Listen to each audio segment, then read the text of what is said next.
Hello and good afternoon, everybody, and welcome to 2021. This is the first time I'm seeing you, so welcome. I hope you're having a great start to the new year. This is one of our weekly webinar sessions. Well, actually, sorry, they're not going to be weekly anymore. They're actually going to be bi-weekly. So they're going to be happening 2 times a month moving forward. Today's session's going to be on how to grow a successful coaching business with Sara Davison, who's carved out a great niche for herself in coaching, in the coaching scene. So we'll learn a bit more about that moving forward. If you can, guys, just got a bit of housekeeping to go through quickly before we get to the main session. So please do, this is going to be a camera off session. So if you could just turn off your cameras would be much appreciated. I do like looking at your faces. It is a pleasure to see you all healthy in 2021, but it is actually going to be a camera off session. So thank you very much for that. So cameras off throughout the session. We've got more people coming in. So I just want to welcome you again from wherever you're coming from, because this is obviously an international session. So we've got people coming from all over the world. So wherever you're from, welcome. And sorry, Lynn, and whoever's just joined, because people are still streaming in, we are actually having the cameras off for this session. So if you could just turn those cameras off, would be much appreciated. So just to go through a bit of the chat etiquette. So the chat is going to be directed to myself. So all chat is going to be diverted to me throughout the session. Please do feel free to ask tongue twister. Feel free to ask questions throughout the session. I will take questions that are relevant to slides during the session and pose them to Sarah as we go through.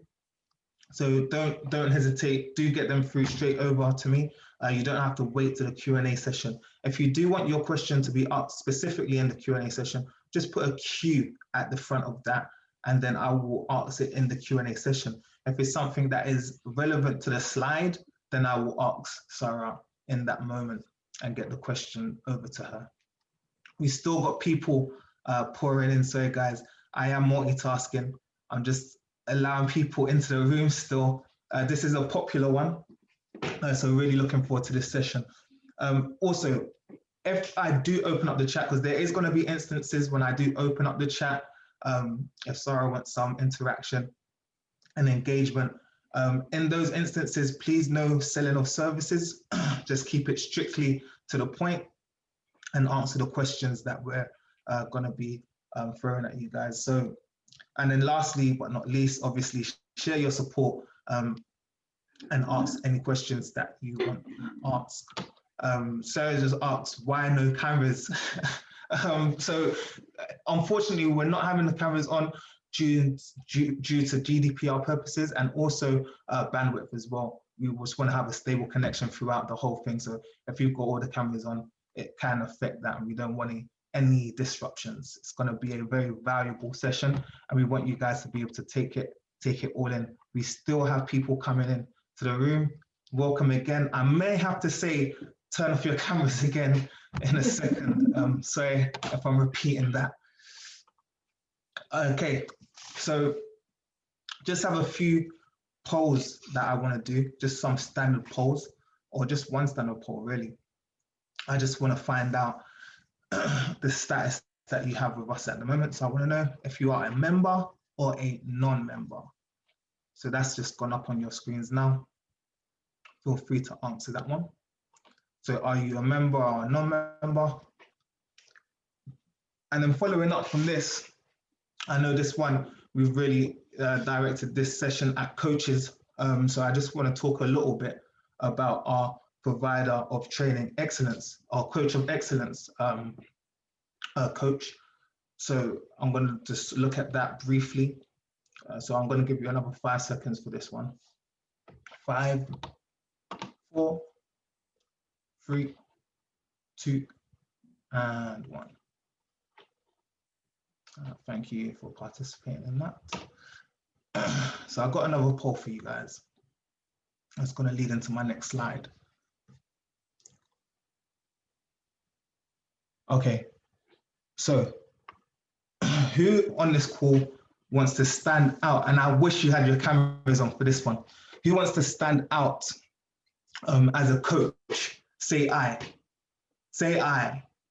If you want, as a positive, as a, if you want to, even Sara's saying it, and she is super successful. So if you want to stand out as a stand out more as a coach, say I'm assuming that's going to be 100%. We've got a couple of people. Actually, I'm going to share the results on this one. You always have some people. I'm going to end it in 3, 2, and 1 because I need to share this. So there's the results. So you got a couple of people. That's it. I'm not seeing the results. Can you see them? Oh no, Sarah, you won't be able to see them. But because you're a co-host. But we've got a couple of people. I already stand out as much as I can. So we had 6% of people saying that, which is great for you. I'm happy for you. But there's no limits on how much you can stand out. I'm sure you haven't connected with everyone that is possible yet. So like I said, it's going to lead on to my next slide. So this is the Coach of Excellence. And so basically this is something that we've put together that really helps you stand out, and not just stand out externally, but also helps consolidate your internal processes and look at your structure internally and formalize them. So let's go for another question. Let's go for another poll quickly and see how this one goes. Okay, so first of all, ask this one: how many years of experience do you have as a coach? So we've got a lot of coaches on the call right now. How many years? What's the experience level that we have here? And this is years, not months, by the way, guys. This is years, not months. So if you just do that according to the years. So we've got a lot of experience on the call. So there you go. A lot of experience here. And welcome if you're just getting into this as well, and you're coming in and you're closer to the 0 point. We're always happy to have newbies on the court as well. And finally, this one really sums up what the Coach of Excellence is all about, and the process that we put you through in order to attain this this badge of excellence. So I'll ask you this last poll. Stop sharing that one.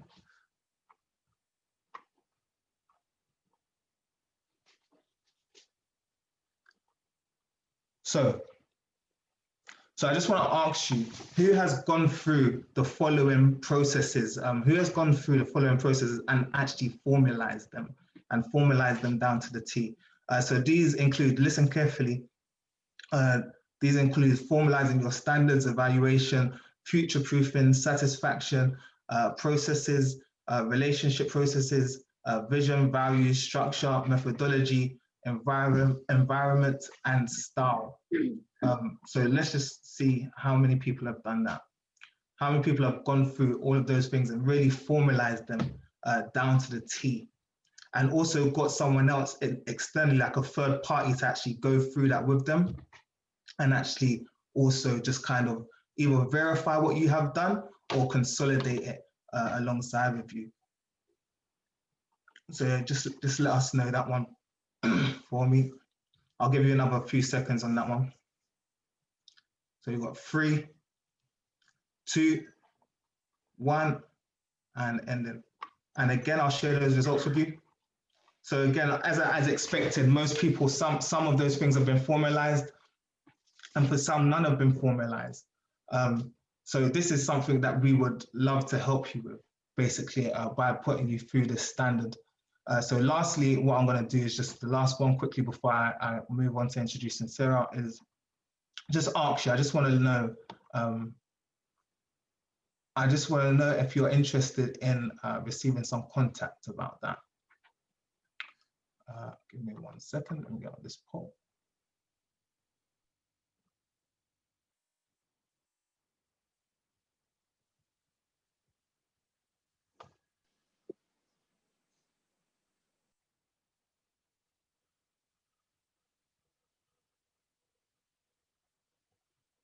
Okay, that poll has disappeared. What I'll do is I'll save that poll to the end, and I'll post it up at the end of the talk. If you are interested, please do stay for the remainder of Sarah's talk, and I will post up that. And if you are interested, just click on the yes button, obviously, and then someone in the team will be in contact with you.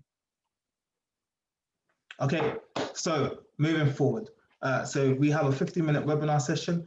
Sarah's going to be talking for about 40 minutes on that session. Like I said, please do send in the questions beforehand. And I will, if they're relevant to the slide, I will ask Sarah the question in flow. If they're not, then I'll save them to the Q&A session.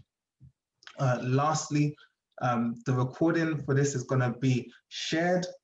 The slides are also going to be shared and available next week, also with a couple of links that Sarah is going to share with you as well. Right, and here we are with Sara. So Sara is best known for divorce coach. As a divorce coach, like I said, she's really carved herself out a great niche in the coaching industry, and she works with big name people. So across the board, so those are people within different industries of celebrity, and she looks at the marriage breakdown situation and then helps people get solace and kind of grow again after going through tough situations with breakup and breakdowns in marriages. So if anyone is going through something like that, you're in the right place because you're with Sara. All right, so without further ado, we've got one poll that Sara wanted me to ask and put out for you guys. So, what is your biggest challenge as we start 2021? There we go. What is your biggest challenge as we start 2021, guys?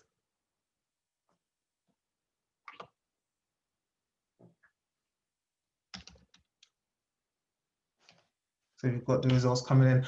So while they're answering that poll, if you want to just share your screen. Okay, it's not coming up with the option. Few options. Can you see that on your?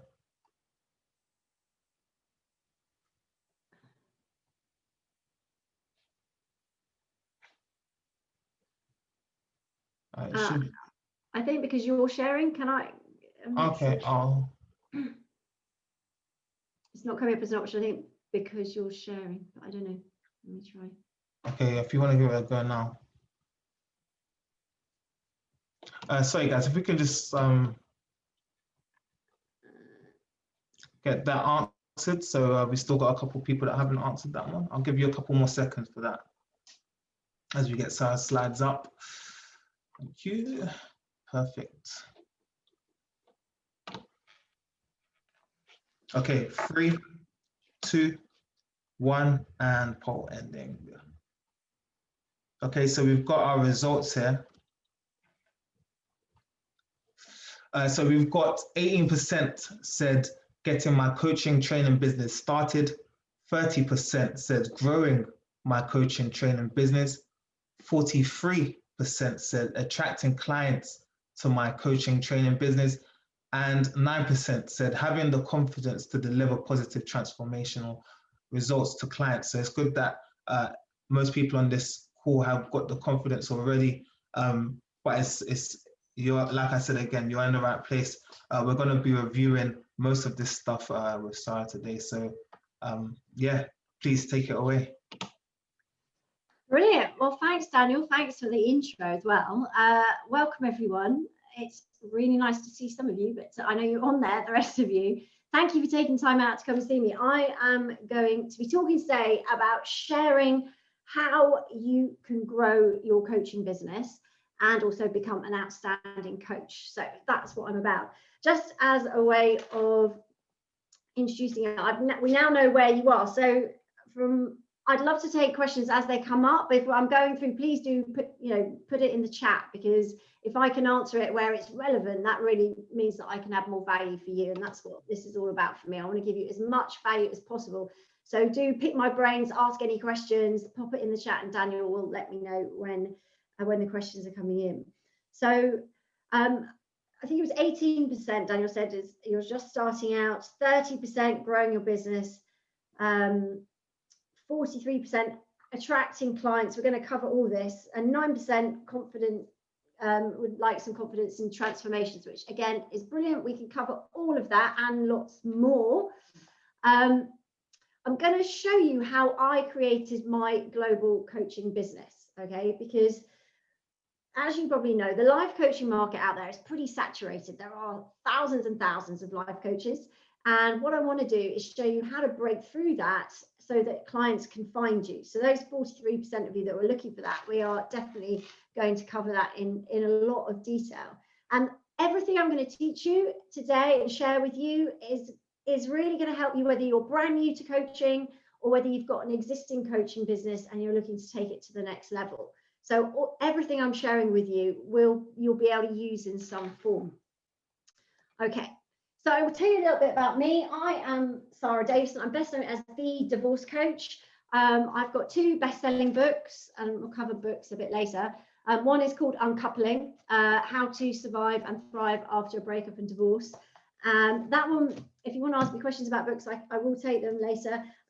This one was a publishing deal with a big publisher. This one I self-published, so I've done both. And also that's a very good tool if you're a coach, and I'll tell you why as we go through. As well as doing one-to-one coaching over Zoom or face-to-face when we're allowed, I also run retreats. Now, as a coach, again, this is a really important strategy, is how can you generate more income streams into your business?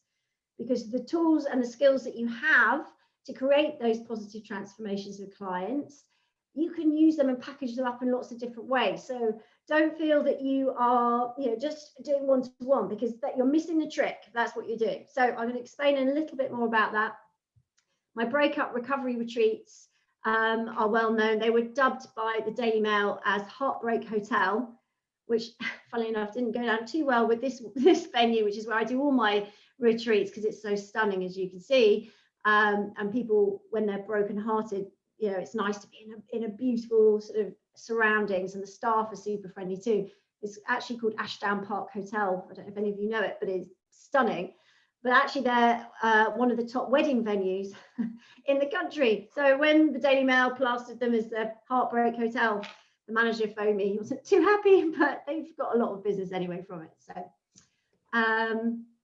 Daniel, do you have a question for me? Yeah, just to warm up for you, Sara. Where is the venue?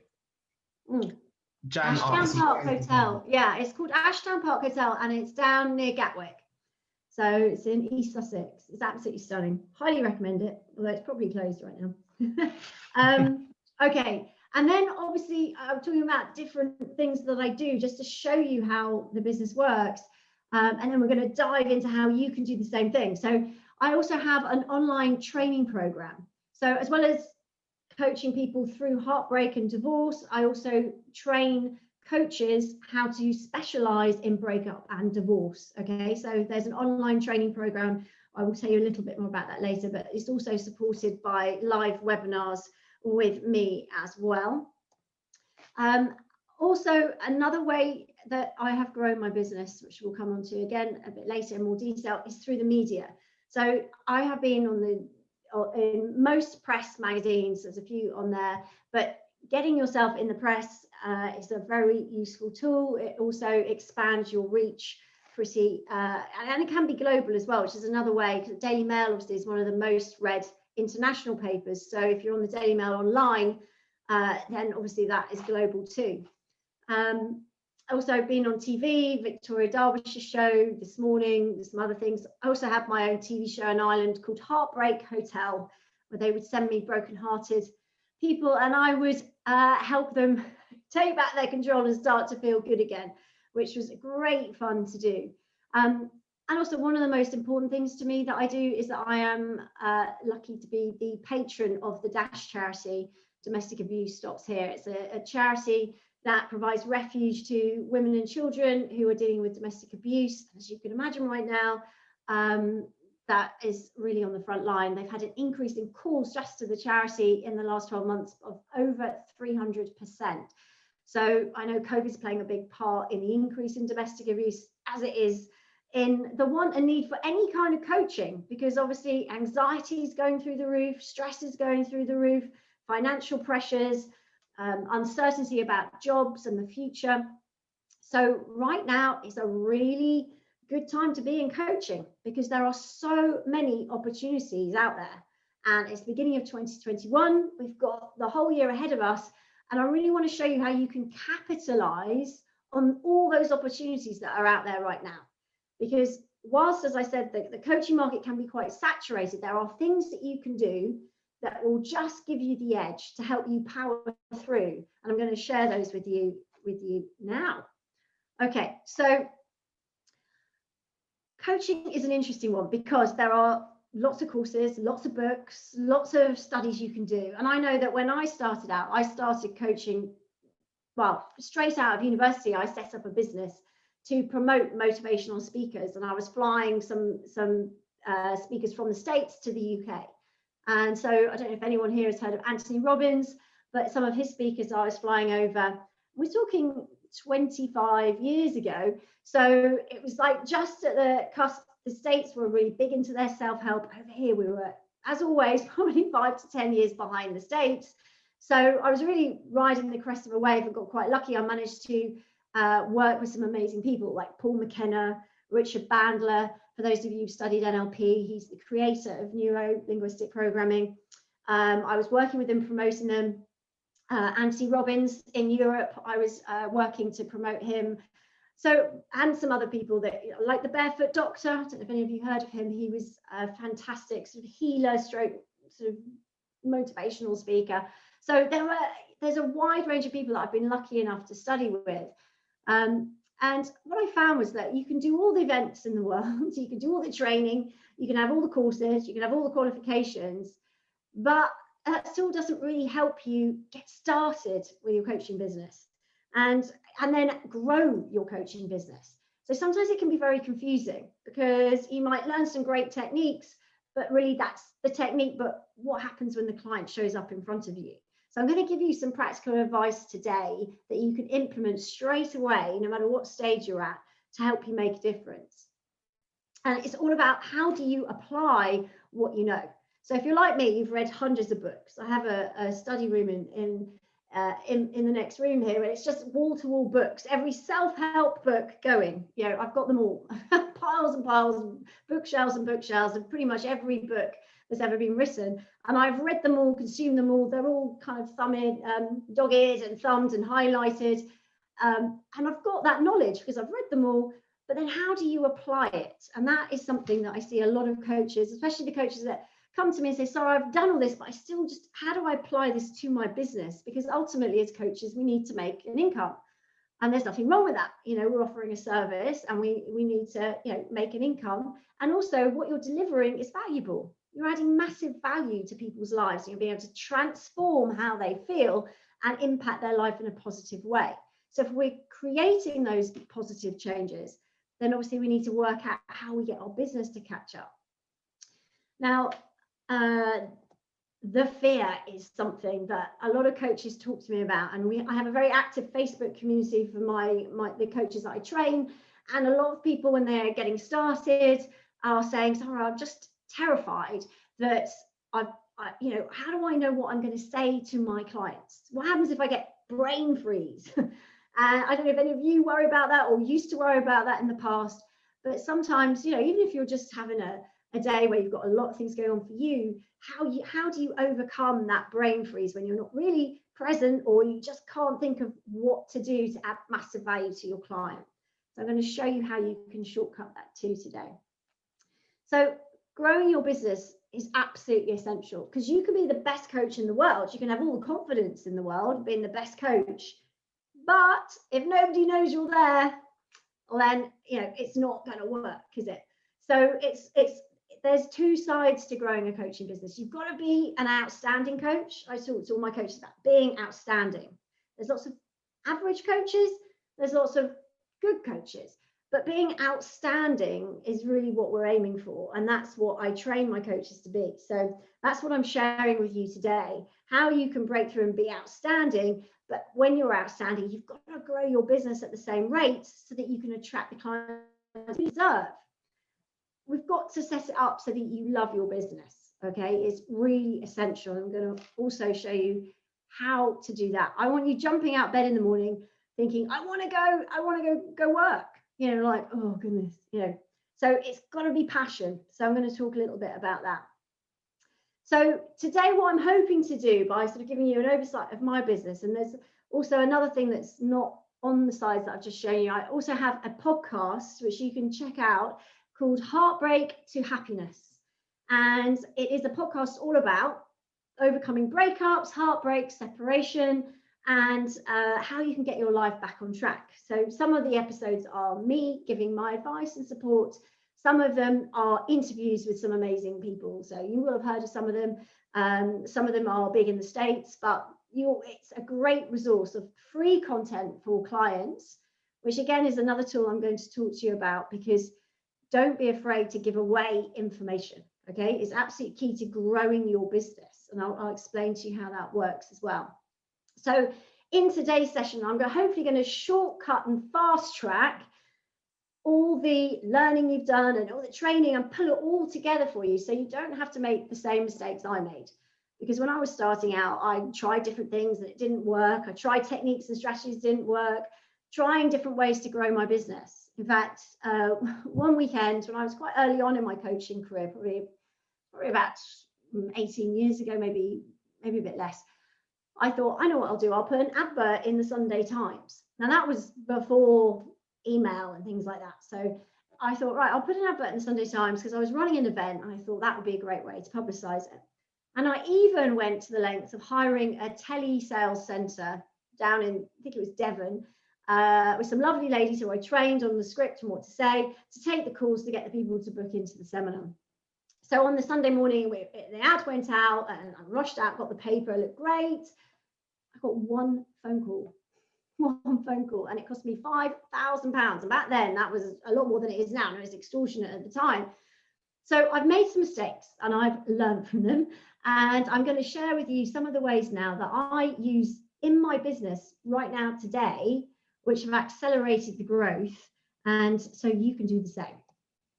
Okay, so I'm going to share my 5 secrets to blowing the doors off your coaching business. And Daniel, your handsome face has appeared, so you have some questions. Oh, thank you so much. This might come up in your secrets here, but Nina has just asked, how do you feel about paid advertising to attract the right clients? Is this something you would recommend?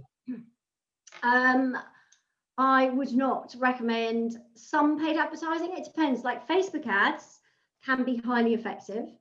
And I do drive a lot of my business through Facebook ads for some of my services, not all of them, but for some of them, the training especially, but also coaching. My advice on that, let me go into that because there's a slight different topic. I don't really cover it in much depth in the slides, so I'll do that because I think it's a really good question. I think that you have to look at the medium that your clients are going to be attracted to. Okay, so for example, I know for me, a lot of my target market of clients will be on Facebook and Instagram. So they're the 2 that I really focus on for me with my style of breakup coaching. Some of my coaches are a bit more corporate than me, and they prefer doing things on LinkedIn. So you've got to find where your ideal clients are going to be, first of all, and really understand that. Paid advertising in the press magazines, no, that just is a very antiquated way of doing things. And I, even back in the day, it didn't work very well. So now definitely no. So, but I would think about if you have, say, for example, for Facebook, what you could do is you could drive people to a landing page. Now, your ads should not be selling something off that particular ad, in my opinion. Okay, some of you are going to be experts in Facebook ads here, but I'm just talking from my experience, is that if you, and I've tested it, A/B tested it, and I suggest you do this with all your marketing. Okay, you A/B test, which means you run 2 adverts and you track which one is most successful, because there'll always be one that outperforms the other. Okay, So you'd have an image and then some text, ideally a video. If you have seen me anywhere on the internet, it will probably be on videos, and I'll probably be popping up now because you've signed up to this. You'll probably see me a lot more. So you'll see there's videos, okay? Videos get a lot more interaction these days. So if you can do a short advert, which is sort of 30 seconds to a minute, and do it on Facebook to drive traffic to a free something. So it could be download your free guide to whatever your specialism is, or book a free call with me. That can be a little bit daunting, book a free call, because you haven't built up any rapport if you're not already established. So I think going to a free guide is good, but in that free guide, you then have a button, book, to click your free call with me now, your free introduction call, discovery call, whatever you call it. So I would definitely recommend that. So if you're going to do adverts, that would be my advice, to drive them to something free, because that gets them warmed up. Oh, well, I'll check you out. People can be a little bit, I don't know who this person is. I don't want to book a call. I might not like them. But if you get them to go and look at something, give them massive value in that free guide they're downloading. And then, it doesn't have to be an essay, it can just be an ebook or a PDF file of like 3 pages with some clear links to click and go through to a booking system where they can book a call with you. That would be probably the most effective. But test 2 ads against each other. And you can do that on Instagram or LinkedIn as well. Just, Facebook for me is the best way that I found to generate clients for that kind of thing. Thank you, sir, for that. I hope that was helpful for you, Nina. Okay, was that the only one, Daniel? Okay, great. Okay, so secret number 1, I'm going to share 5 with you. Secret number 1. Okay, I know this sounds simple, but you will be so surprised. And I made this mistake. Secret number 1 is be yourself. What do I mean by that? People often say to me, Sara, I'm not sure if I can be a successful coach because I'm not like you. Or I'm not as confident as you, or I don't like doing videos, or and I'm like, look, I'm one person, okay? What you need to do to be truly successful is to really express yourself for who you are, okay? If you're trying to be like somebody else, it isn't going to work. So for years, I tried to be a bit like Paul McKenna, because I think he's awesome as a coach. He gets massive transformational changes. He is very entertaining on stage, very, very funny. He's literally a comedian. If any of you have seen him, he's awesome. But when I trained with him, I thought, that's what I want to be. So I was trying to be a bit like him, but I'm not that funny. And I'm not male, and I'm not Paul. He's absolute genius. So I could never be that. So you always fall short. And then I thought, well, Tony Robbins, he really inspired me. I know that at the age of 21, he completely changed my life around from one of the events I did with him, and took the blinkers off. I thought, I want to be like him. But if any of you know Tony Robbins, it's quite insane. He's like 6'7", his hands are bigger than my head. And he just is like a huge American giant. And he just goes with energy for like 15 hours a day if you're attending some of his 3-day seminars. He just doesn't get off the stage. Now, I'm not male, I'm not 6'7", and that energy is, I have energy, but wow, he's just, it's very hard to keep up with Tony. So no one can be Tony. So I soon realized that. And when I started to be most successful was when I was being true to who I am. So accepting that I'm not that, but embracing what I am and what I do have. And also accepting that some people aren't going to like you. Some people are just not going to like you. You can't please everyone. And that's okay, because that's life. Nobody can please everybody all the time. But if you want to be successful in your business, this is about looking at who you are and what makes you tick, and bringing in all your personal experience into that. So, for me, when I'm teaching people to be a breakup coach, if they've also got nutritional experience, for example, I was speaking to someone yesterday who studied nutrition, and she delivers like healthy plant-based foods to people's doors. She was going, do I have to stop that to do this? I was like, absolutely not, because that's something you're passionate about. Bring that in. Find a way to create a business for you that brings in all your passions, all your strengths. And also, key to this is identify what your weaknesses are, because we need to be really aware of what we're not good at, so that either we can step up in that area, or better still, find somebody else who can do better at that. So for me, accounting and numbers, whilst I watch my business numbers and I have them every week reported, so I know exactly what's going on and what's selling and how much, and I know all that, but I'm no good with the invoicing and the numbers, those side of things. No. So I have a really good accountant who's a lot more hands-on. You can get involved and help me with that. So find out what your strengths and weaknesses are. Also, I have a terrible memory. People often say, gosh, how do you coach if your memory's so bad? And at school, actually, I was always told my memory was terrible. But actually, what I found is it can be quite a strength when you're coaching, as long as you take good notes when you're in the sessions. Actually, not holding on to all the details can actually help you sleep at night and not carry some of that around with you. Because self-care as a coach is really important as well. And it's something that I focus on a lot with my coaches, because it's so important that we look after ourselves so that we've got strength and energy to give to other people. So when you're thinking about this business, I want you to set it up for you. It's really important, okay, that you work out what's going to work for you. There's no point saying, I'm going to work, 8 till 5 if you've got to go do the school run at 8 and you've got to be somewhere else at 3. The beauty of coaching is that we can build the business around ourselves. You can create whatever you want, whatever hours work for you.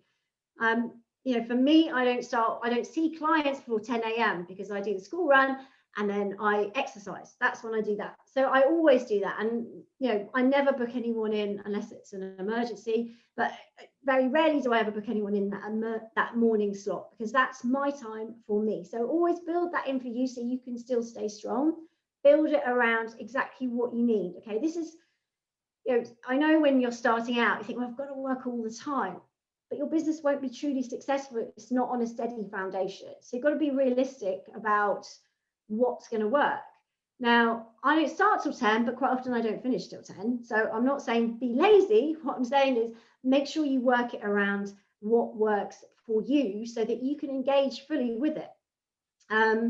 So bringing in your strengths, bringing in your personal interests, absolutely key, because a coaching business, you can tag on lots of things. Okay, I'm going to talk about that in this section, because this is something that you may have heard me talk about before. It is absolutely critical because the coaching market is so saturated. So what do I mean by that? I mean, if you type coaching into the internet, then you're going to get thousands and thousands of coaches, right? Thousands and thousands of coaches. So how do you stand out? How do you raise your head above that parapet so that people find you? So that's why having a niche is really important. So what does that niche mean? Well, for example, breakup and divorce coaching is a niche, but within that, I am an expert in coming out of a toxic relationship. So that is my niche within my coaching niche. You can have a niche within a niche, but having a niche is really important, because people will then find you. Because what happens is your marketing then is slightly different from everybody else's, because it's a niche. And I'm going to show you how you can become an expert in there. But have a think what your niche could be. You may already have a niche right now, which is great. So it might be women only, it might be business coaching, it might be nutrition, it could be fitness coach, it could be, I don't know what kind of coaches you guys are. It'd be great to hear if you can put some of that in the chat box so I can see. You can be a relationship coach. The thing is, by having a niche, you are not limiting yourself. Please, that is a limiting belief that I hear. Like, people say to me, Sara, if I have a niche, then I'm only focusing on this. No. What you're doing is you're standing out from the crowd, and that will attract people in. And then underneath that, you can coach lots of different things. For example, I've got a client at the moment who I'm helping to set up a new business, because she came to me because she was going through a divorce. But because of that, once your clients are in, you coach them all different things. For example, she needs desperately to create an extra income stream for herself because of the way the finances have worked out. So she's under pressure, she needs to get it up and running. So we are also, as well as dealing with the heartbreak and the hurt, because she went through, her ex had an affair, we're also building up her confidence and helping her get a business up and running. Daniel. So he's just going to read off some of the types of coaches we've got here. They've put it in the chat. So we've got a negotiation coach, writing coach, career coach, driving instructor, long established career development coach, public speaker and mental fitness coach, self-development coach. Okay, so some of those are great niches and stand out. Self-development coach, I mean, I love the title. I'm just thinking, to be really clear, I'm going to come up to that on branding, but self-development is great, but I guess we're all in self-development. So what specific area, if you're gonna have a niche, you've got to have it defined. I'm going to come on to that in a second, which will help. Then we've got executive confidence and leadership coach specializing in employee engagement, which is highly specific. Yeah. We've got mindset skills coach for performing under pressure, business coach at all levels. Okay. Redundancy coach is going to be, good one for now, definitely. Operational management coach as well. Thank you guys for sharing that. Gosh, such a wide variety, which just shows you. I mean, those are great niches to have. Then once you've got your niche and you know what kind of coach you want to be, guys, this is important. You need to own it. Now, what do I mean by that? You need to become the expert. You need to become the expert in your niche. So how do you do that? Now, I showed you some of the press coverage that I got. You can also do this on your social media feeds. It's about sharing your opinions. It's about sharing your thoughts, sharing your ideas.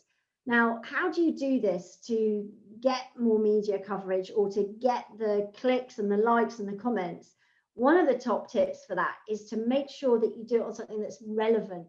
So relevant right now. So, for example, the first 5 days of 2021, I think I did about 14 radio interviews on different radio channels because I did a press release that went out to all the media that basically said I can comment on starting the new year with COVID and breakups.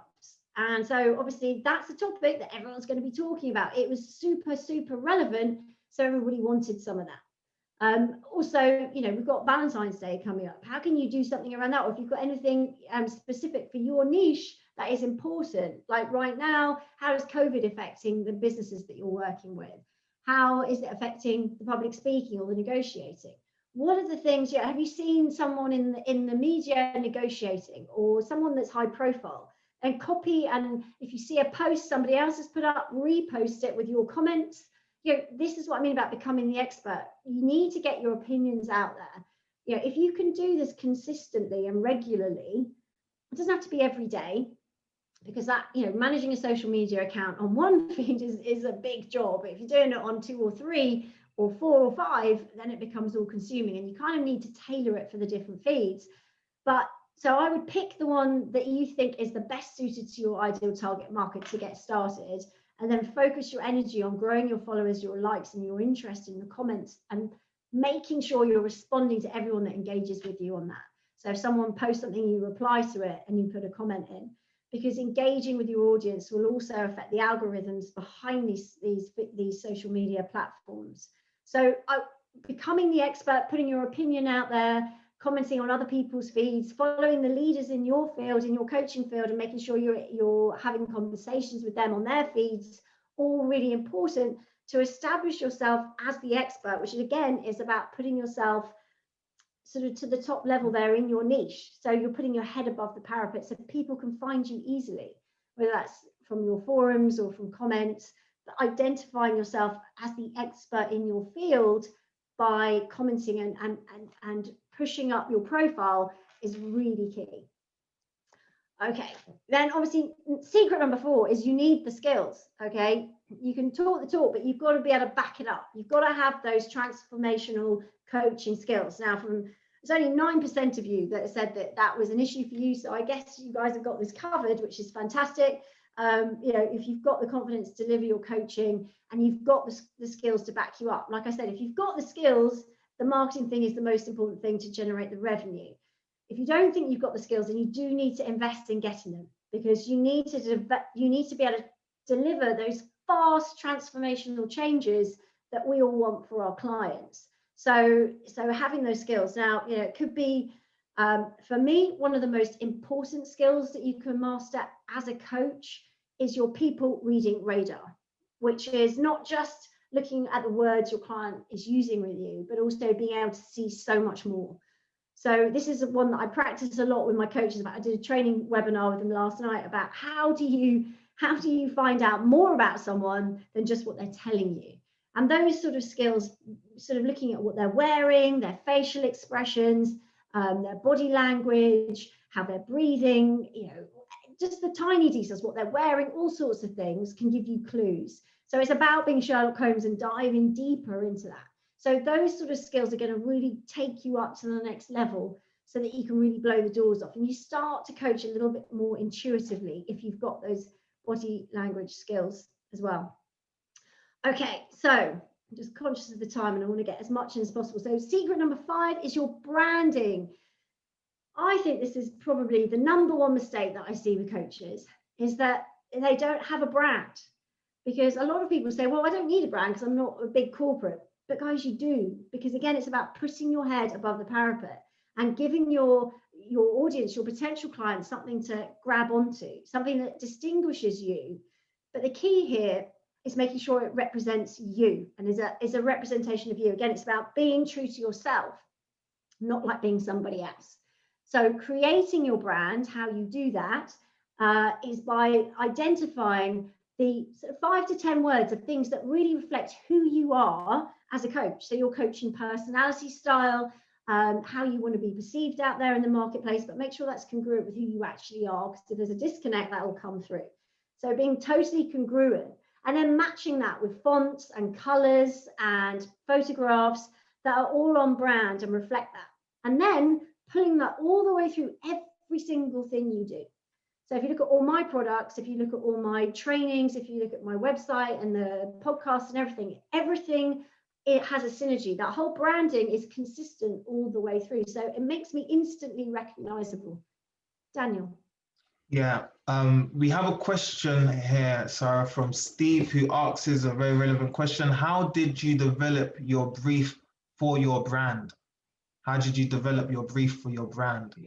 Yeah, that's a really good question. I mean, I think I started to cover it there as probably I was just as Daniel came on. But Sorry. First of all, sort of starting, I would start with 5 to 10 words that reflect who you are. So it could be maybe professional or engaging or warm or compassionate or dynamic or results focused. I mean, depending on what niche you are, that's gonna be different. And your own personality as well. If you're quite shy and retiring, and it's okay to reflect that. If you are very outgoing and dynamic, it's okay to reflect that. Don't try and be something you're not. But first of all, come up with those words, okay? Because for me, I think it's really important that we do it. Don't just go to a designer, which is, some people do this. I suppose it's better than not having any brands at all, but what you want to do is come up with it yourself and then brief a designer to come up with something that reflects it. Don't ask them, don't say, right, I'm setting up a coaching business, this is the name of the business, off you go. Because the chances of that reflecting everything that you are, that you aspire to be and you want to become is tiny, if not negative. So what you want to do is you want to detail that as much as you can. And then when you've got those words, think about the words and colors that you think reflect that. There's a lot of psychology behind colors as well. So, depending on what niche you're in, there might be some that are better for empowerment in business and some that are more compassionate and caring. If you're a bereavement or a grief counselor, it's going to be different colors, I would imagine, to if you're a business coach, So have a think about the colors and even the fonts and the styles of your pages and your logo. Everything needs to be consistent with that brand and flow through. So once you've thought that through, you can then take that to a designer and then say, look, this is my brief, this is who I am, this is how I want people to feel, this is the sort of imagery I like. You can always go onto other people's pages and say, this is the kind of thing I like this, I'm not sure on that. But be unique. Don't copy anyone else. That won't work for you. I want you to be excited about harnessing what works for you, what's unique to you, and your uniqueness is what's going to make you stand out. If you're trying to take bits of other people, that doesn't work, okay? It's about being true to you and staying in your own lane. You may not have everything somebody else has, but that's okay. Stay in your own lane because you can master that. You can't master somebody else's, and they've already got that down, so don't try. You've just got to stay in your own lane, but really go for it. Was there another question, Daniel? Not for this slide, no, so that's it for now. Okie dokie. All right, so keeping it consistent through everything is key. So, right, let's go. Okay, there's one more thing that I'm going to give you as my bonus secret. Now, you need oomph and you definitely need gumption. So what do I mean by that? In order to take it to the next level, to be outstanding, to be able to get up there and do everything that you've ever dreamed of, you need to just believe in yourself enough to go for it. You need to be a little bit fearless, because if you don't, you're going to stay with what you've got. You know that as a coach. You know, if you keep on doing the things you've always done, you get the same results. You've got to have that drive, even when doors shut. You know, I mean, my business now is global, but when I started, it wasn't. When I started, actually, funny story, I was sitting right here, actually, and it was just me. It must have been about 10 years ago now for this particular divorce coaching business. I had global businesses before, but when I started this from scratch after my divorce, I spoke to the guy who was going to do my accounting for me, and he's still with me now, Dan. And he's about my age. He's a good guy. You know, he takes me out for drinks every year to thank me. He's just a good guy. And he said, "Right, Sara, you know, we need a name for Company's House. What do you want to call your business?" He said, "You know, Sara Coaching or what?" And I said, "Sara Davison Global Enterprises Limited." And he just laughed. He went, "Sara, that's ridiculous." He said, "What are you talking about? It's just you in your office in Ascot." And I was like, "Yeah, but it's not always going to be like that, Dan." And he went, "Oh, it doesn't matter anyway. I'll put that down. But yeah, all right. I'll put it down because no one's going to see it. It's just going to be what's on Company's House. Your branding, whatever, it'd be different. So don't worry." I'm like, "I'm not worried. That's what I want." Anyway, now my business is global. Do you see what I mean? You've got to set your vision high. Like the folder on my computer where I first started writing the outline for Uncoupling, my book. I've never written a book in my life before. Thought, I'm not a writer. I always got D- from Miss Newhouse in English at school. I wish I could find her, actually, because I'd like to show her my book now. But I always got D- because apparently I wasn't very good at English. I don't think I'm very good now. It's just, you don't need to be very good to write a book if you're passionate about your subject and your topic, okay? So the folder on my computer, when I set it up, before I'd even written any of it, was best-selling book. You see the theme? So I put it out there because I thought, right, that's what I'm aiming for. Because as we know as coaches, right, you've got to aim high because usually you come in lower than the goals you set. So got to aim high. My podcast, the folder for all the episodes, is called New and Noteworthy, which is the highest accolade you can get when you're on the homepage of iTunes for the podcast. So, and I hit New and Noteworthy, I think 6 times in the last 4 weeks.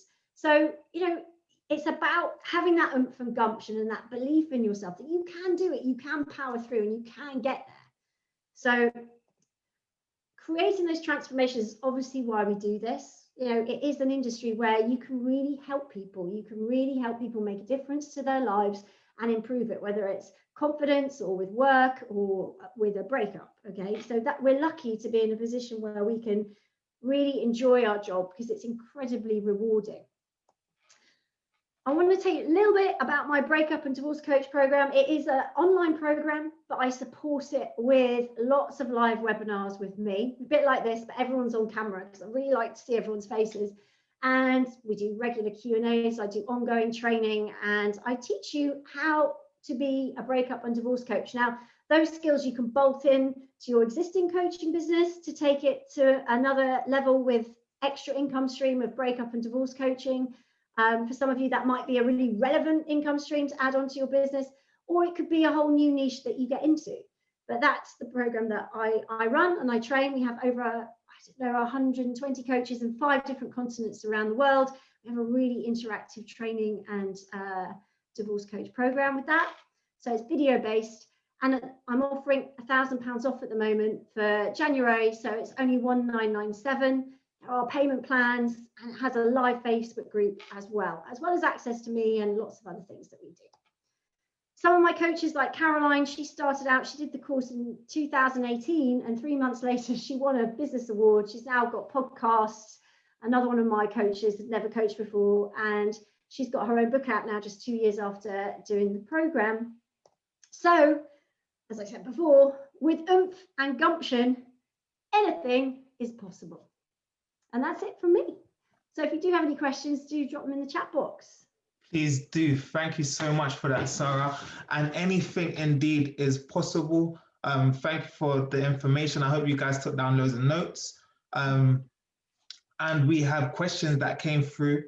that wasn't suitable or matched up with any of the slides that we're going to be asking now. So please do get in any extra questions now, guys, for us, and we'll put them to Sara right now. I'm just going to quickly, if you remember, before Sara started to talk, I did speak briefly about Coach of Excellence. So I'm just going to share that poll with you now. I've got that up. So there you go. Just want to know if anyone would like to be contacted in regards to that. So I'm just going to leave that running on the side. Please do just answer that one for me while I press on with this. So we've got our first question came in actually before the webinar from Rebecca, and she asked, any advice for content creation via LinkedIn in order to get people interested in working with you? I'm starting a coaching business and struggling with strategy and consistency. So when you say content for LinkedIn, you mean what to put on your post? Do you think that's what she means, Daniel? Yeah, okay. I believe so. Yeah, I mean, I think we covered a little bit on that. So making it relevant. So nobody really cares what you do. What they care about is what's in it for me, as in them. So they're looking at everything going, well, is that relevant to me? And filtering everything else out.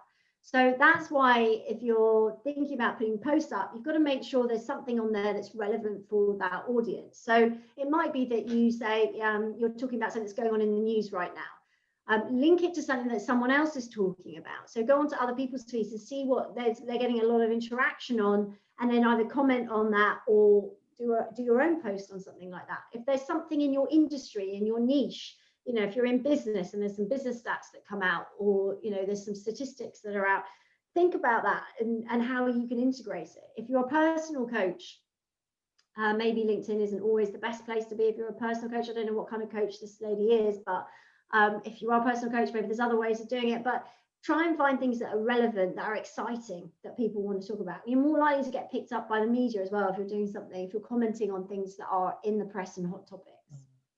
Definitely. Got another one here from Anthony, who asks, what is the difference between coaching and Q&A techniques?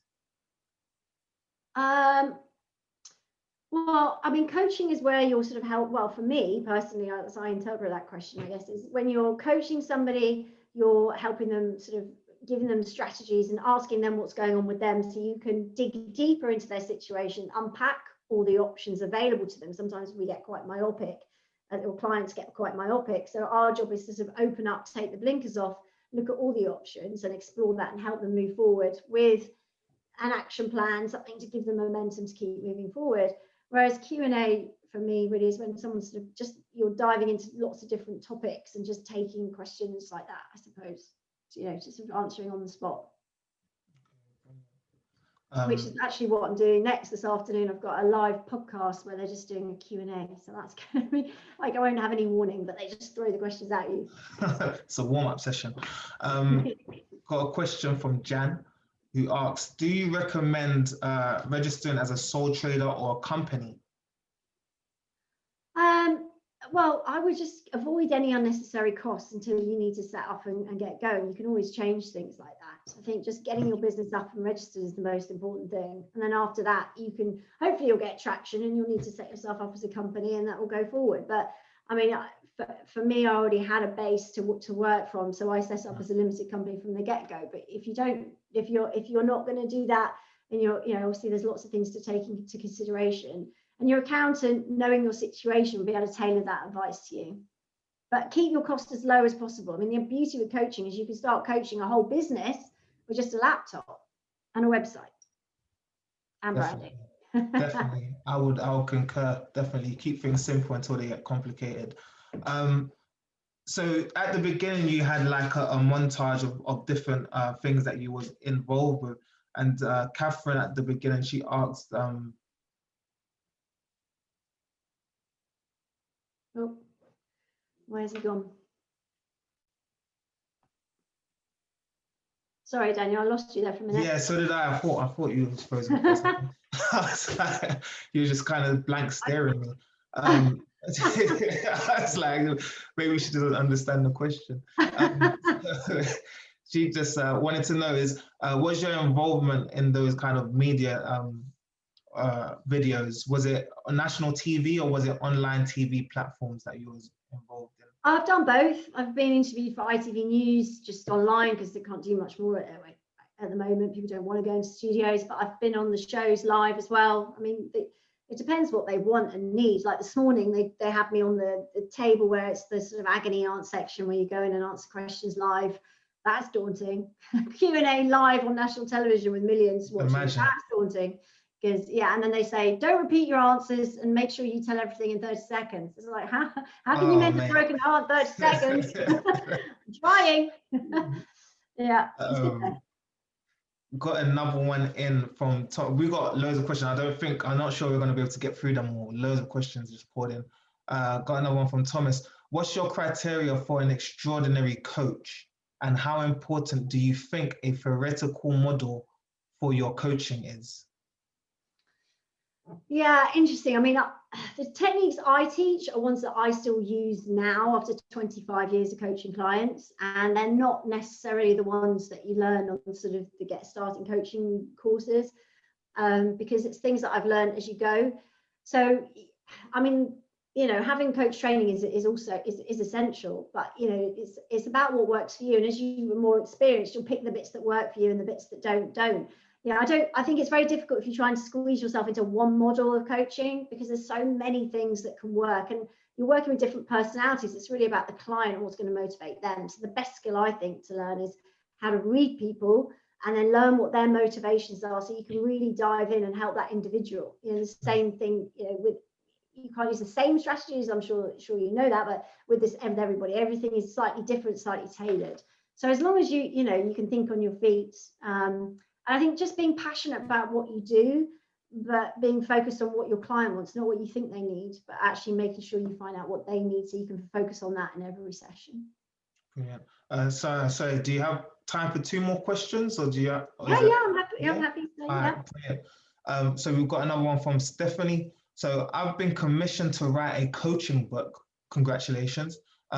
Any tips for using that to attracting new clients, growing my young business, please?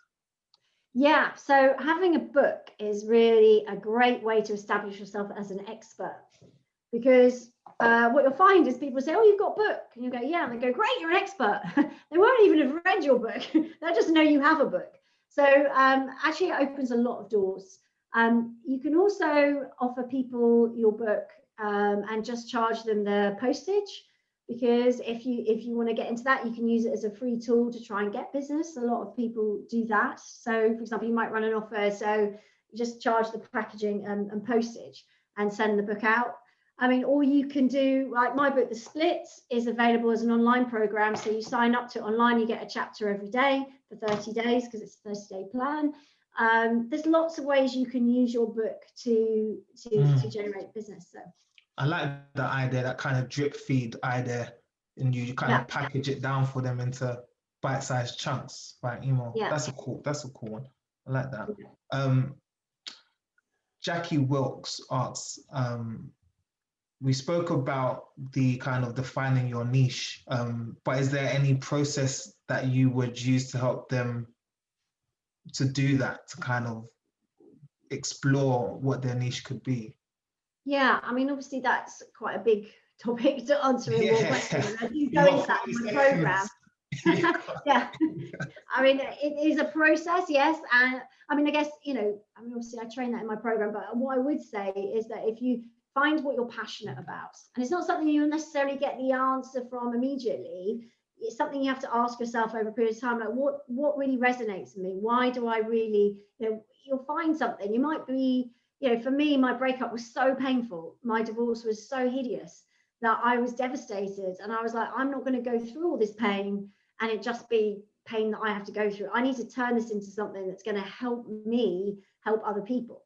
And I think the most empowering coaches, if you're dealing with that kind of topic, are people that have walked in those shoes. Because if you think about it, who would you rather go to? Someone who's qualified as a maybe say therapist or something, but has never been through a breakup and is happily married with kids, or a divorce coach who's been there, been on their knees, sobbing and not knowing what to do, heartbroken and devastated.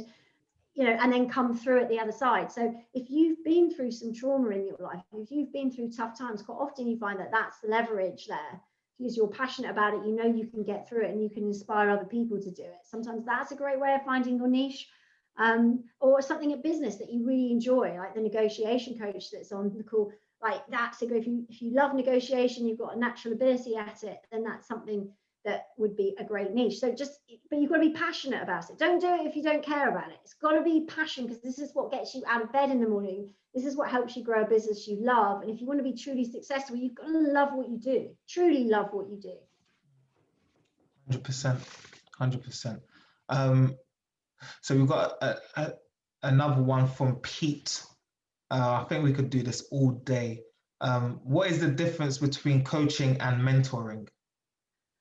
Oh, yeah, good question, Pete. For me, coaching is sort of helping somebody with the skills and so the generic tools to grow. Whereas mentoring, when I mentor people, it's where I just basically deep dive into their business and look at every single part of it and how I can help them maximize their business growth.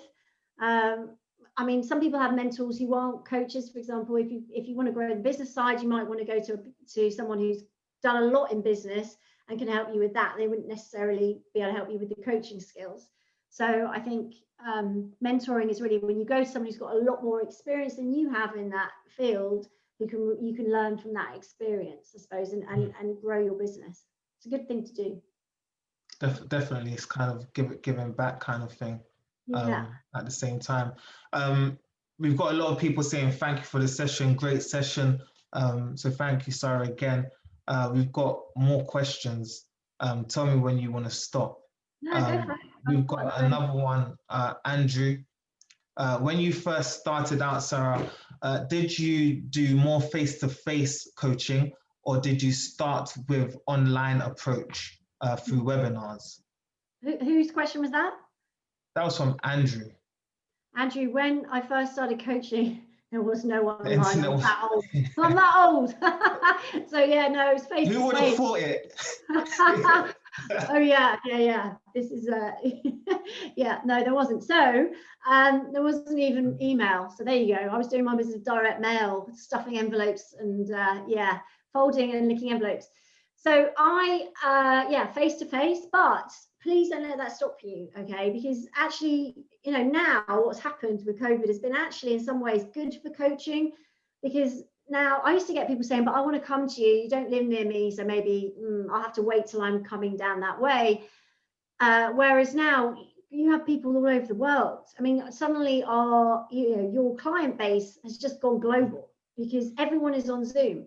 Now, it's slightly harder when you're starting out if you haven't got those people reading skills, like established and mature at this point, then, you know, it's harder because, you know, they might be naked from the waist down for all you know.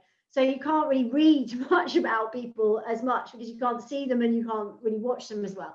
But what I would say is don't let that stop you. Last night with my coaches, we were doing a session. I was saying, look, you can do this with, you know, you can test your people reading skills by watching movies and trying to figure out what kind of person that is. Or, you know, when you do go out your one bit of exercise or to the supermarket, you know, what can you tell about people that isn't, you know, just look for the details and practice honing those skills. Even though you won't know if you're right or wrong, the more you practice, the better you'll get at it. So, you know, I think you know, it's a good thing that Zoom is now here and we can do it that way. 100%. We've got a long form one question here. So Alison asks, I'm a business coach and confident about pricing for my services to businesses. However, I am thinking of moving into a different niche, which is more related to midlife coaching. What advice can you give pricing for personal coaching programs as opposed to business, where individuals have to pay directly to the service for the service? Yeah, well, pretty much. I mean, I do work for some corporates, but most of my client base is to consumers. I think that perceived value is really important, but you have to match it with your target audience. So, for example, I have some coaches that are charging £150 an hour plus for breakup and divorce coaching, but they deal with more at the high net worth end of the market. So maybe they're attaching themselves more to referrals from family law firms who are paying them, minimum £350 an hour. So, their prices look relatively cheap. So it's all comparison. Whereas I have another coach who was left when she was pregnant, and she coaches girls in their 20s who were left when they were pregnant to overcome that, and she charges £45. But what I would say is, if you are going to go out into the marketplace, perceived value is important. If your price is too low, people are going to think that your quality is low. So if you're concerned about it, you can test the market by saying, look, I'm £120 an hour, but I'm doing a January discount and it's £95 an hour a set, or £75. You can always discount. So I would just keep your perceived value higher, but people will pay if you're offering something. And remember, if you're offering massive value and you're an outstanding coach, you're going to deliver them results that are far surpassing what you're charging them. Yeah, definitely. 100%. We have 2 more questions, and I think that should do it. So we got one from Jan. What platform do you use? For example, Katara, Teachable, to kind of, I think they're talking about to present, I believe, your session. Coaching. Yeah. So what platform do you use? I use Zoom. Everything I do is Zoom. All my training with my coaches and my clients is all Zoom. Yeah. I always do video. I'd never do telephone coaching unless it's a client that I know, and then obviously I offer them different services once I've seen them and I know them. But yeah, video coaching via Zoom. Yeah. Fantastic. And then the last one, how does coaching integrate with transformational leadership? And that's from Pete. How does coaching integrate with transformational leadership? Wow, that's a question. It opens interpretation. I mean, I think if you're going to be a leader and you want to help your team achieve more and more, then obviously coaching is absolutely vital. And it's not one size fits all there. Every team member is going to be motivated by different things. So it's about, again, really understanding the individuals and sort of harnessing their strengths and identifying the weaknesses and areas of improvement so that you can help them through that with your coaching. But I think absolutely, if you're going to help people transform as your team and grow stronger, then coaching is absolutely vital to that. Yeah. Am I answering the right question, do you think, Daniel? Is that kind of... Yeah, I think so. As much as I could understand the question. If you've got anything to follow up with, Pete, there, let us know. If not, Sara, do you have anything that you want to end with for everyone that joined and stayed with us today? Oh, I just really enjoyed it. Thanks everyone for showing up. It's really nice to see everybody turning up, and thank you for your time. Really enjoyed it. And if you do want to get in touch with me, you can check out my website, saradavison.com. Feel free to book a call with me to talk about, I think we're going to send out a link to everyone anyway. If you wanted to book a call with me to talk about my training or coaching with me, then please do. We'll send that out in an email. Yeah, what we're going to do is that we're going to get out early next week. We're going to send out the video that's going to be uploaded onto YouTube. We're going to send out a copy of the slides. We're going to send out a couple of links for Sara to her products and services that you can tap into. All there, and obviously, like she said, there's free resources there as well. She's got a podcast and everything like that you guys can tune into. So there's a whole wealth of stuff.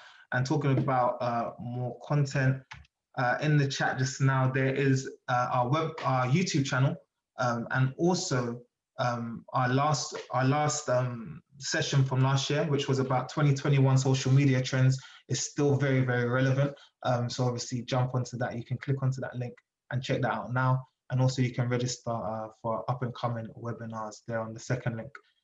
So I just want to say thank you for joining us all. Again, I think this was a brilliant way to start off 2021.